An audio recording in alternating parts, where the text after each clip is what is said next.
ನೀನು ಮಾತಾಡ್ತೀಯಪ್ಪ. ಹೊಸಪೇಟೆಯ ಎಲ್ಲ ಚಿಕ್ಕಪ್ಪನ ಅಭಿಮಾನಿಗಳಿಗೆ,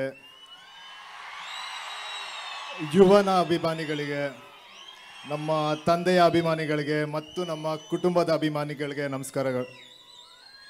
ಹೊಸಪೇಟೆಗೆ ಬಂದರೆ ಒಂಥರ ನನ್ನ ಹುಟ್ಟೂರಿಗೆ ಬಂದಂಗೆ ಅನಿಸುತ್ತೆ. ಸೊ ಗುರು ಬಗ್ಗೆ ಒಂದು ಚಿಕ್ಕ ಇನ್ಸಿಡೆಂಟ್ ಹೇಳ್ತೀನಿ. ಇದು ನಮ್ಮಮ್ಮ ಹೇಳಿದ್ರು.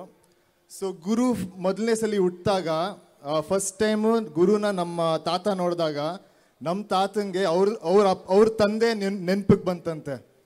ಸೊ ಗುರು ಮತ್ತು ನಮ್ಮ ಮುತ್ತಾತ ನೋಡೋಕ್ಕೆ ತುಂಬ ತುಂಬ ತುಂಬ ಹೋಲಿಕೆ ಇದೆ. ಸೊ ಆಮೇಲೆ ಗುರುದು ಟ್ರೈಲರ್ ನೀವೆಲ್ಲ ನೋಡಿದ್ದೀರಲ್ಲ.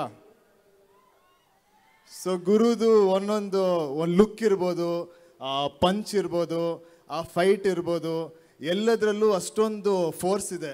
ಏನಕ್ಕಂದರೆ ಗುರು ಅಷ್ಟೊಂದು ಹಾರ್ಡ್ ವರ್ಕ್ ಮಾಡಿದ್ದಾನೆ, ಅಷ್ಟೊಂದು ತಯಾರಿ ಮಾಡಿದ್ದಾನೆ. ಅದು ಅವನಿಗೋಸ್ಕರ, ನಮಗೋಸ್ಕರ ಮತ್ತು ನಿಮಗೋಸ್ಕರ.